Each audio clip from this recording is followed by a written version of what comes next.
출산이 진짜 제가 생각하는 거랑은 너무나도 다른 일이더라고요. 때 되면 아기가 알아서 나온다? 절대 아니다. 아파트 계단 30층까지 막 오르락내리락 하고 막 딸 때 만보 걷기라니. 내진을 정말 20번 정도는 해요. 출산할 때 힘주기를 하잖아요, 여러분. 안에 이 속근육이 좀 파열된 것 같은 기침할 때 너무 진통이 세게 오면 다 무너져요. 막 으아 으아 하는 호흡이 어떻게 돼요? 안 돼요. 저는 그냥 이렇게 물리면 무는 줄 알았거든요. 아니에요. 안녕 피탐찌들, 뷰드름 유튜버 인씨입니다. 여러분, 드디어 이런 영상을 찍게 되는 날이 오네요. 저는 현재 오늘을 기준으로 출산을 한 지 44일째가 되었습니다. 제가 인스타그램에는 무물할 때 간단하게 얘기를 하긴 했었는데 출산이 진짜 제가 생각하는 거랑은 너무나도 다른 일이더라고요. 그리고 제가 출산하기 전에 인터넷으로 이미 폭풍 검색을 하고 갔는데도 불구하고 제가 직접 겪으면서 새롭게 알게 된 것들이 너무 많았어요. 제가 가장 좋아하고 자신 있는 게 비유해서 설명하는 거거든요. 그래서 제가 겪은 출산을 여러 가지 그 비유와 설명을 통해서 가장 좀 솔직하고 신랄하게 알려드리고 싶어요. 그러다 보니까 다소 적나라한 표현들이 많이 나올 수 있어서 이런 부분들이 불편하신 분들은 이제 뒤로 가기 버튼을 눌러주시는 걸 추천드릴게요. 그러면 구독 눌러주시고 가보도록 하겠습니다.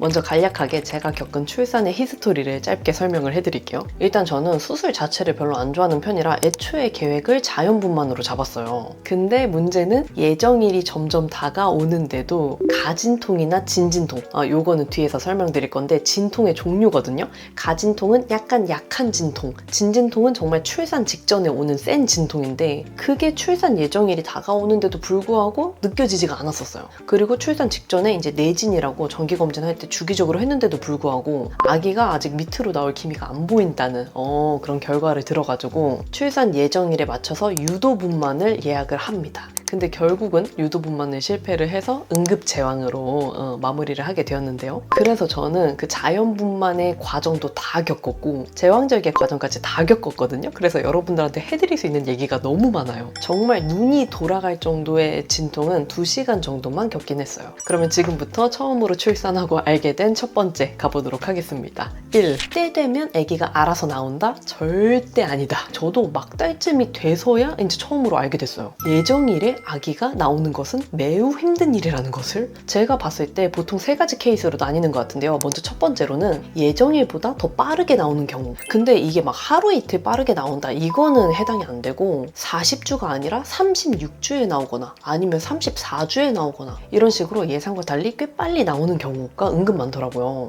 그리고 두 번째 케이스는 정말 예정일에 맞춰서 비슷한 시기에 나오는 경우. 근데 이거는 지금 생각해보면 정말 좀 축복받은 케이스인 것 같아요. 아까 얘기한 것처럼 이게 출산 예정일에 맞춰서 아기가 나오려면 진통이 잡혀야 되거든요. 가진통이 먼저 출산 뭐 일주일 전, 2주일 전 혹은 빠르신 분들은 더 그 전부터 가진통이 느껴지다가 이제 출산 직전에 진진통이 느껴지는 건데 이게 순차적으로 다 때에 맞게 느껴지고 그 다음에 출산 예정일에 맞게 출산이 진행이 되는 거예요. 근데 저는 당연히 이게 모두가 다 이렇게 되는 건 줄 알았거든요. 근데 아니에요. 때에 맞춰서 진통이 잡히고 그 다음에 양수가 터지고 출산이 되는 거는 오히려 정말 운이 좋은 케이스인 것 같더라고요. 이렇게 하신 분들은 정말 부럽고요. 그리고 세 번째 케이스가 저처럼 때가 돼도 나올 기미가 없는 경우. 그러니까 출산 예정일보다 더 늦게 진행되는 경우인데요. 내가 늦게 진행되고 있다는 거를 언제부터 아냐면 보통 막달 때쯤 돼서야 알아요. 그 이유가 우리가 그 무서워하는 내진 그걸 보통 37주? 이 정도 돼서 진행을 하거든요. 그래서 저도 이제 막달 때 내진을 했는데 선생님께서 아기가 너무 위에 있다.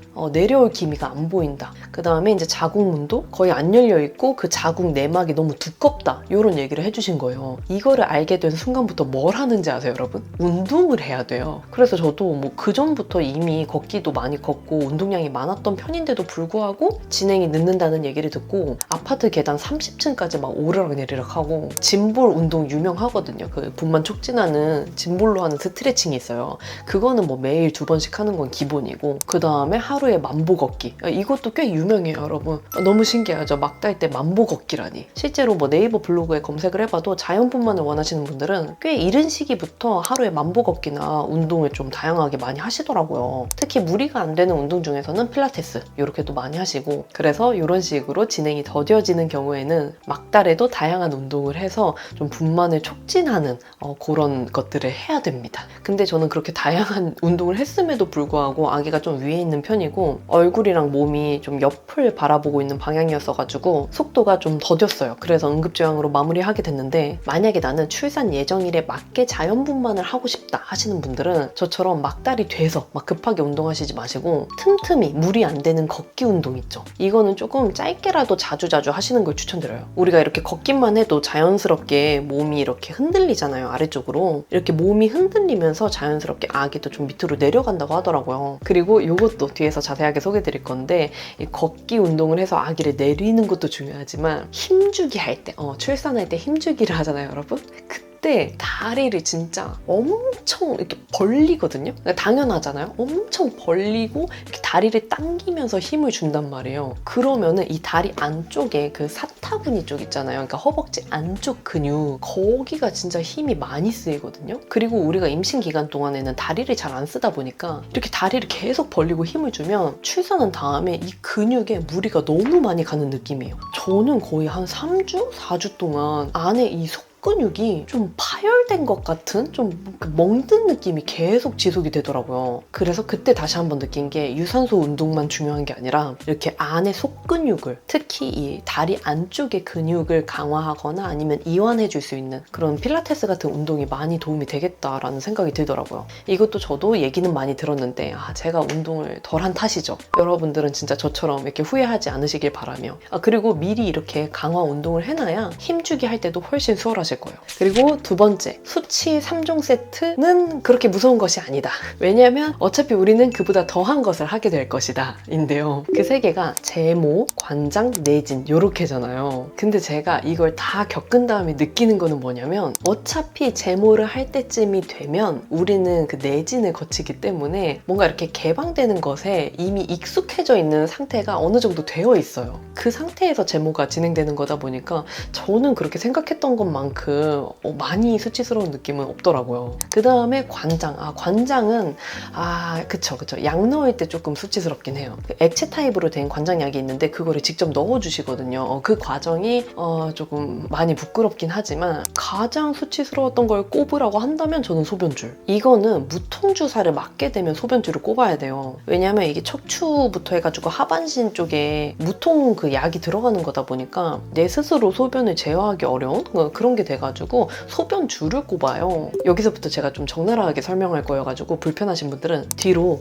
점프해서 넘어가 주세요. 아무튼 그거를 이제 간호사 쌤이 도와주시는데, 이거를 꼽기 전에 내 몸에 남아있는 게 있을 수 있잖아요. 그래서 이거를 배출하는 것까지 도와주세요. 근데 그것을 하기 위해서 내 하반신 밑에 철판 같은 약간 얇은 트레이 같은 것을 두고 배출을 합니다. 이게 제일 부끄럽지 않아요? 저는 이거를 하는 순간 다른 게 수치 3종이 아닌데 이게 가장 수치 1위가 아닌가라는 생각이 들더라고요.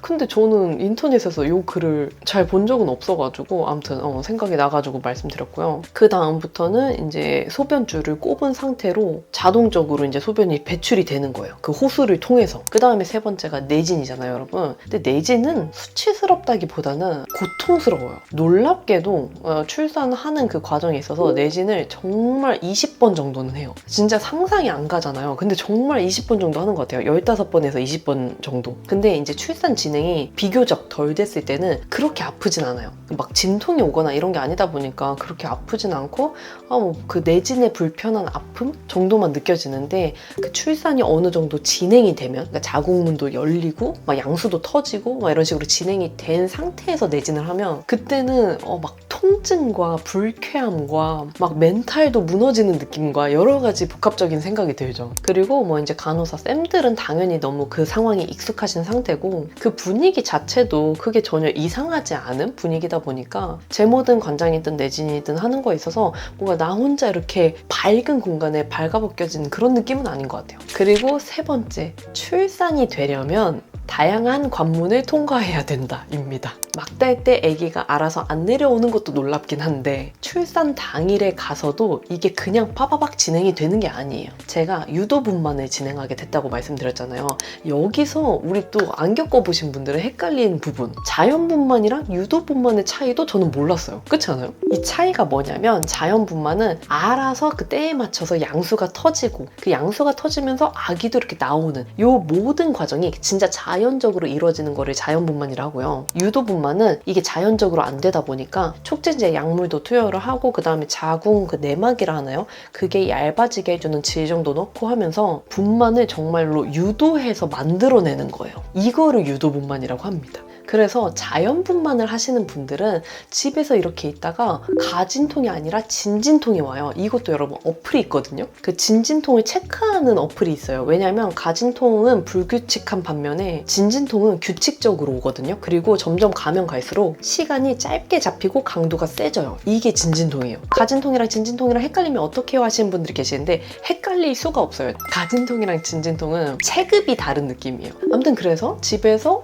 진진통이 느껴지네? 그래서 뭐 병원을 가려고 하는 길에 양수가 터지는 경우도 있고 아니면 진진통이 거의 안 느껴졌는데 갑자기 양수가 먼저 터지는 경우도 있어요. 양수가 터지면 진행 속도가 갑자기 가속도가 붙어요. 그러다 보니까 양수가 터진 다음에 이제 병원을 가게 되면은 자궁문도 그렇고 아기도 그렇고 많은 것들이 어느 정도 좀 진행이 된 상태일 경우가 많아요. 근데 저처럼 유도분만인 경우에는 입원을 해서 가장 중요한 두 가지 관문을 통과를 해야 되는데요.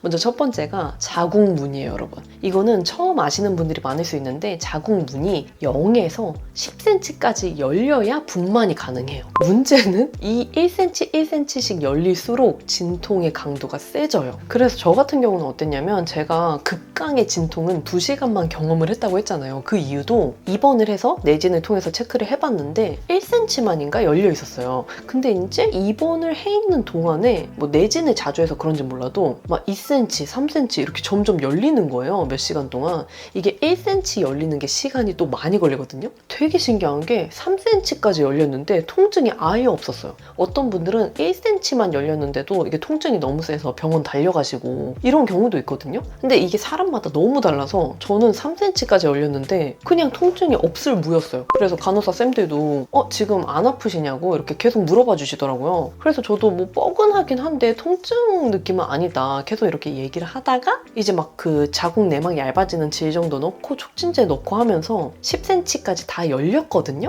와, 그때 진통은 저 소리 질렀잖아요, 진짜. 제가 뭐 무통주사가 안 들어가고 있었는지 뭔지 모르겠지만 가만히 누워 있을 수가 없겠던데요. 막 진통하시는 분들 보면 누워가지고 막 이렇게 힘들어하는 그런 모습 많이 보이잖아요. 전 도저히 누워 있을 수가 없어가지고 막 서가지고 소리 지르고 막 으악 으악 막 이러면서 가만히 있을 수가 없는 통증이었어요. 막 몸을 막 이랬거든요, 저는. 아무튼 그래서 그 첫 번째 관문이 자궁문이 열려야 되는데 0cm부터 10cm까지 열려야 되고 이거는 열릴 때까지 사람마다 걸리는 시간이 차이가 꽤 많이 있다. 그리고 저도 또 처음 알게 된 거는 이게 갑자기 한 번에 팍 열려버리면 요거 또한 약간 위험할 수 있다고 하더라고요. 자궁 경부에 이게 자극이나 부담이 많이 가나 봐요. 그래서 그런 경우에는 그 따로 열상 방지 주사? 이런 거를 맞기도 하더라고요. 그래서 자궁문이 열리는 것도 어느 정도 좀 시간을 두고 규칙적으로 열리는 게 좋다 라고 내용을 봐가지고 이것도 조금 몰랐던 부분 중에 하나였어요. 그리고 두 번째 관문은 이제 아기가 내려와야겠죠.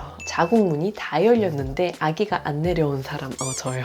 제가 진통을 겪은 이유도 이건데요. 제가 10cm도 다 열렸고 그 다음에 그 자궁문이 10cm 열리는 그 과정에서 양수도 터졌거든요. 근데 진짜 신기한 게 양수가 터지는 순간부터 진통이 세게 잡히더라고요. 그리고 그 극강의 진통이 시작된 상태에서 힘을 줘서 이제 아기를 낳아야 돼요. 근데 이 힘 주는 것도 바로 하는 게 아니라 중간중간 계속 내진을 하거든요. 근데 그 내진을 했을 때 아기가 이제 어느 정도 내려와 있어야지 이제 힘 주기도 하고 본격 출산 준비 이렇게 딱 세팅하고 이러는데 저는 자궁문 다 열렸지, 양수 터졌지, 다 됐는데 내진을 했을 때 아기가 안 내려와 있는 거예요. 계속 꽤 위에 있는 거예요. 그래서 요거를 어떻게 내리냐면 그 진통이 주기적으로 오거든요. 되게 신기한 게 만약에 5분 주기다 그러면 5분 동안은 괜찮아요. 근데 그 5분이 오면 또 갑자기 너무 아파. 근데 또 5분이 지나면 또 지나가. 지나가 와 이걸 계속 보내는 거예요. 아기를 낳기 전까지. 그래서 언제 힘을 주냐면 진통이 안 왔을 때 말고 왔을 때 있죠. 정말 아플 때. 그때 맞춰서 힘주기 연습을 하고 있어야 돼요. 왜냐하면 아기가 위에 있잖아요. 아직 저 같은 경우는. 그러면 그 진통이 왔을 때에 맞춰서 힘을 주는 연습을 하고 있어야 아기가 이제 조금씩 내려온다는 거예요. 그러니까 저는 본격적인 게임은 시작도 안 했어요. 위에 있어서 내리는 걸 하기 위해서 진통이 왔을 때 힘을 줘서 아기를 조금씩 이제 내려야 되는 거예요. 근데 그게 너무 아파요. 그리고 되게 희한한 게 제가 그 무통을 중간에 맞았거든요. 자궁문이 4cm 정도 열렸을 때 슬슬 이제 아프구나 해가지고 무통 주사를 맞은 상태였단 말이에요. 근데 무통 주사를 맞은 상태에서도 이게 진통이 세게 시작된 순간부터는 힘주기 연습하다가도 그냥 죽겠는 거예요. 그래서 힘주기 연습이 도저히 안 돼요. 그냥 진통 왔을 때 한 번 힘주기 했는데 갑자기 막 가만히 있지도 못할 정도의 그 통증이 느껴지니까 그래서 막 쌤들한테 물어봤죠. 이거 한 번만 힘줘도 이렇게 진통이 너무 와가지고 연습을 못하겠다 이렇게 말씀드렸는데 해야 된대요. 그래서 이제 출산 본격적으로 시작해도 진통이 왔을 때 그때 힘을 빡 줘야 돼요. 진통이 안 와 있을 때 힘주는 건 이게 의미가 별로 없대요. 진통이 왔을 때 자궁이 이제 수축되면서 진통이 아픈 거거든요. 그때 같이 힘을 빡 줘가지고 이렇게 보내야 되는데 저는 그 과정을 겪진 못했지만 암튼 그 힘주기 연습, 아기를 내리는 이런 식으로 경험했다라고 생각해 주시면 되겠습니다. 그리고 많은 분들이 이제 출산하러 가기 전에 그 유트루님의 태림법이나 호흡법 이런 거 많이들 보고 가실 건데 저도 그랬거든요. 태림법도 나는 그 상황에서 열심히 했어요. 여기서부터 쫙 해가지고 배로 쫙 해가지고 이렇게 아래쪽으로 쫙 하는 것도 나는 하고 있다고 생각했는데 이것보다 힘이 더 이제 세게 들어가야 되는 거예요. 근데 저는 진짜 최선을 다했거든요. 할 수 있는 힘은 내가 줄 수 있는 힘은 다 줬는데 생각보다 더 세야 되나 봐요. 그리고 저 같은 경우는 호흡법 있죠. 호흡법. 진통 초기에는 됐거든요. 숨 들이마시고 내쉬고 들이마시고 내쉬고 이제 좀 아파지면 짧게 들이마시고 내쉬고 뭐 이렇게 다 됐는데 진통이 세게 오면 다 무너져요. 이건 뭐 소리 지르고 있는데 뭐 이거 호흡을 어떻게 해요? 막 으하 하는데 호흡이 어떻게 돼요? 안 돼요. 그래가지고 진짜 출산 직전 되면은 그 산소 마스크 끼워주시거든요. 호흡을 산모들이 잘 못하니까 호흡이 다 망가지니까 아무튼 저는 호흡법은 초기에만 효과가 있고 나중 가서는 안 됐어요. 그냥 막 이렇게 차분하게 내가 그 영상에서 보던 이게 그냥 안 됐어요. 그리고 다음으로는 내가 몰랐던 제왕절개의 세계인데요. 아무튼 저는 유도분만을 실패를 해서 응급제왕으로 들어가게 됐거든요. 그 과정을 조금 짧게 설명을 드리면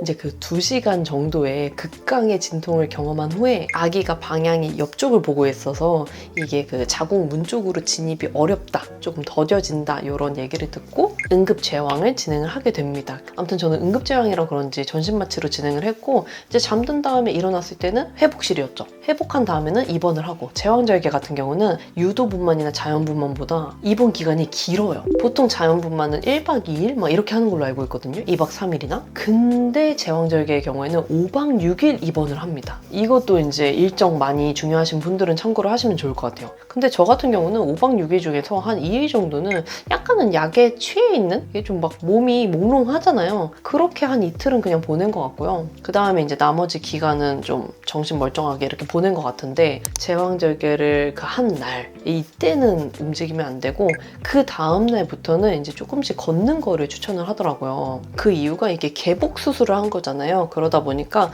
장기가 유착될 수가 있대요. 그러니까 이렇게 서로 붙어버리는. 그래서 이제 조금씩 몸을 움직이면서 유착되는 것도 방지를 해주고 조금 더 이게 회복을 더 빠르게 도와준다고 하더라고요. 그러니까 전날에 오후 7시 30분에 수술을 하고 그 다음날 점심에 바로 걸었는데 저는 의외로 딱 걷는 것 자체는 그렇게 아프진 않았어요. 근데 베드에서 앉는 거, 그 다음에 앉은 상태에서 일어나는 그 과정이 더 힘들더라고요. 확실히 이 수술한 부위 쪽이 불타는 느낌에 많이 아픈 느낌이긴 하거든요. 근데 확실히 그건 있더라고요. 기침할 때 너무 아파.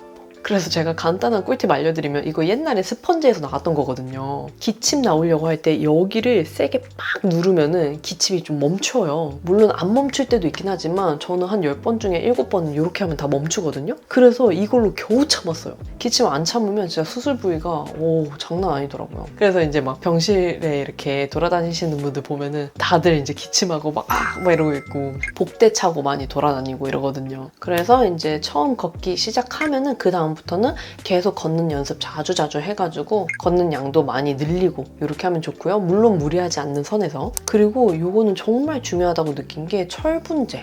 생각보다 피가 많이 나와요. 철분제 그 산부인과 정기검진 다닐 때 의사쌤들이 처방해 주시는 경우 많잖아요. 그거 꼭 잘 챙겨 먹으시는 거 추천. 왜냐하면 몰랐는데 저 같은 경우는 수술했을 때 출혈이 많은 편이 아니었대요. 잘 멈췄대요. 그래서 이제 수술하고 나왔을 때 수혈을 안 받았거든요. 근데 제 옆에 계셨던 분, 맞은편에 계셨던 분은 수혈을 좀 계속 받으셔야 돼서 걷는 것도 좀 조심하라고 하시더라고요. 그 정도로 이제 제왕절개 수술을 하게 되면은 생각보다 이제 출혈이 많이 일어나는 경우가 있어가지고 위험할 수 있잖아요. 그래서 꼭 철분제를 미리미리 잘 챙겨 먹으시는 걸 추천드리고, 그 다음에 이제 출산 후에도 철분제는 먹는 게 좋거든요. 그리고 출산 가방 싸는 거 많이들 궁금해하실 것 같아가지고 제가 정말 유용하게 썼던 것들만 여기 리스트 올려놓을게요. 진짜 가서 하나도 안 쓰거나 애매한 것들 다 빼고 이건 진짜 없으면 안 되더라, 너무 잘 썼다 하는 애들만 이렇게 이거 참고하셔가지고 출산 가방 같이 사시는 걸 추천드려요. 그리고 다음으로는 내가 몰랐던 모유 수유의 세계, 전몸 사례 세계인데요. 저 같은 경우는 제왕절개를 했기 때문에 수술하고 한 3일 뒤부터 젖이 돌기 시작했어요. 자연분만 하신 분들은 그 다음날부터 바로 도는 걸로 알고 있는데 젖이 돌기 시작하잖아요. 이때부터는 빼줘야 돼요. 그래서 제가 경험한 그 과정을 다 설명을 해드리면 3일째부터 젖이 돌았죠? 그러면은 유축을 해서 애기한테 이제 갖다 주거나, 아니면 제가 있었던 병원의 경우에는 애기한테 모유 수유할 수 있는 걸 신청할 수 있는 그런 시간이 있었거든요. 그래서 그때 맞춰서 애기한테 가가지고 젖을 물리거나 이렇게 해볼 수가 있어요. 근데 초산모, 그러니까 첫째 아기를 낳은 임산부의 경우에는 젖을 어떻게 물려야 되는지 잘 몰라요. 저는 그냥 이렇게 물리면 무는 줄 알았거든요. 아니에요. 이게 방법이 다 있고 자세가 있고, 그 다음에 애도 이거를 물 줄 아는 아기여야 되고, 이게 또 내 그 유두의 모양도 심지어 중요해요. 아무도 나에게 이런 걸 말해주지 않았어. 여기서부터 조금 또 적나라한 표현이 있을 거라서 여러분들 불편하신 분들은 뒤로 가주시는 거 추천드리고요. 아기가 그걸 잘 물어야 되는데 잘 물 수 없는 모양인 경우에는 그 쉴드가 따로 있어요. 젖꼭지 모양의 쉴드가, 그거를 부착을 해가지고 애기한테 물려야 됩니다. 그럼 애기가 또 잘 물어요. 제가 그렇거든요. 병원에서 아기한테 직접 모유 수유하는 걸 실패했다 그러면 대부분 유축을 해서 애기한테 갖다 줘요. 유축은 그 유축하는 기계가 있거든요. 그 기계로 셀프로 이렇게 짜가지고 갖다 주는 겁니다. 그러면은 아기를 케어하는 신생아실에서 애기 밥 먹일 때 그거를 먹여주세요. 근데 처음에 또 어떠냐면 유축을 딱 시도를 했는데 밑에 겨우 깔릴 정도, 바닥에 겨우 깔릴 정도의 양이 나오는 거예요. 요거를 가져다 드려도 되나? 싶을 정도로 약간 민망한 정도의 양이 나와서 일단 처음에 갖다 드려봤죠. 근데 처음 치고 양이 꽤 있으신 편인데요? 라고 하시는 거예요. 이게 많은 편이라고 했는데 아무튼 이게 하면 할수록 양이 점차 많아져요. 점차. 그래서 처음에는 이 정도였던 양이 며칠 지나니까 이 정도 양으로 이렇게 늘어났거든요. 근데 이것도 늘리는 방법이 있고 또 줄이는 방법이 있고 하더라고요. 모유수량을 늘리는 방법은 유축을 자주 하거나 아니면 애기한테 자주 물리거나, 그러면 또 호르몬이 나와가지고 그 모유 양이 더 늘기도 하거든요. 아무튼 다양한 방법들이 있더라고요. 그래서 우리 막 완분, 완모 이런 표현 쓰잖아요. 그게 뭐냐면 완분은 완전 분유. 그러니까 나는 모유 안 먹이고 분유만 먹인다. 이게 완분이고, 나는 분유 안 먹이고 모유만 먹인다 하는 게 완모예요. 완모는 처음부터 끝까지 젖을 물리거나 아니면 유축해서 먹이거나 요렇게 하는 거거든요. 그러니까 모유만 먹이는 거니까. 근데 이게 제가 경험해 보니까 진짜 정말 대단한 거예요. 유축만 해도 3시간에 한 번씩 유축하거나 아니면 양이 조금 줄은 다음에는 5시간에 한 번씩 뭐 이런 식으로 유축을 정기적으로 해줘야 돼요. 그러니까 뭐 시간 상관없이 어찌됐건 정기적으로 유축을 계속 해줘야 되는데, 되는데 그거를 규칙적으로 계속 해서 먹인다는 것도 대단한 거고 아니면 직접 물리는 것도 체력적으로 꽤 많이 힘이 들어가거든요. 그리고 또 모유수유가 분유보다 더 힘든 게 뭐냐면 분유는 3시간 정도가 돼야 아기들이 소화가 다 되거든요. 근데 모유는 2시간 정도 되면 소화가 그냥 다 돼버려요. 소화가 더 잘 돼요. 분유보다 모유가. 그러다 보니까 더 자주 많이 먹여야 되는 거예요. 그래서 당연히 분유보다 모유가 힘들 수밖에 없는 거죠. 그리고 분유는 그냥 100% 다 젖병에 덜어가지고 이렇게 먹이는 거잖아요. 근데 직접 모유수유하는 거는 아기를 안고 이렇게 한 채로 먹여야 되고 또 아기한테 젖을 물릴 때 자세가 되게 중요해요. 아기가 무는 그 입 모양도 중요하고 얕게 물으면 안 돼요. 근데 그것도 막 아기가 몇 번 못 물면은 막 이제 짜증이 나가지고 막 울거든요. 그러면 이제 막 멘탈이 나가기 시작하는 거지.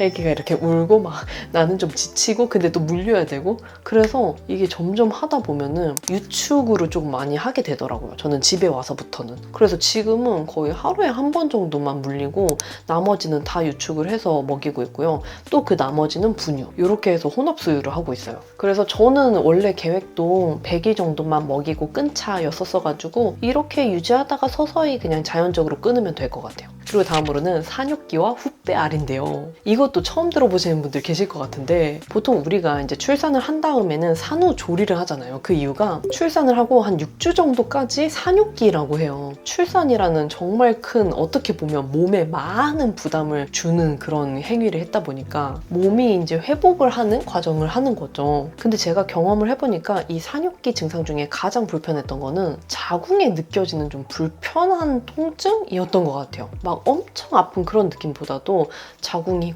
쿡쿡 찌르는 그런 느낌도 들고 약간 생리통처럼 좀 애린 듯한 그런 느낌도 들더라고요. 근데 저는 이게 제왕절개를 해서 그런 건지 아니면 산육기라서 그런 건지 조금 헷갈리기는 해요. 근데 확실한 거는 이 자궁 전반적으로 해가지고 그런 통증들이 한 3, 4주 정도까지는 느껴졌던 것 같아요. 그래서 우리는 이 산육기 기간 동안 몸도 따뜻하게 하고 따뜻한 음식도 많이 먹고 잠도 충분히 푹 자고 음식도 건강한 거 많이 먹고 하면서 몸이 잘 회복될 수 있도록 해줘야 된다는 거. 그리고 후배아리는 저는 경험을 못한 것 같아요. 다른 분들 그 경험 보면은 출산을 하고 난 다음에 배가 좀 많이 아픈 증상? 그러니까 생리통인데 좀 센 생리통 계속 지속이 되는 경험을 했다고 하시더라고요. 그게 이제 후배알인데 어떤 분은 진짜 진통만큼 아팠다 하는 분들도 있고 어떤 분들은 생리통 정도로 또 어떤 분들은 저처럼 잘 못 느끼는 이런 경우도 있고요. 근데 저 같은 경우는 진짜 약간의 불편한 느낌 제외하고는 후배알이라고 할 정도의 통증은 못 느꼈던 것 같아요. 정말 케바케인 것 같아요. 그리고 다음으로는 오로인데요. 오로. 출산 준비하시는 분들이면 오로는 한 번쯤 들어보셨을 것 같은데 저 같은 경우는 출산하고 한 2일 뒤부터 나왔던 것 같아요. 생리라고 하기에는 약간 점액질이 섞인 느낌이고 처음에는 빨간색이었다가 그 다음에는 갈색, 그 다음에는 노란색, 그 다음에는 점점 투명해지는 그런 느낌으로 얘네들이 변하거든요.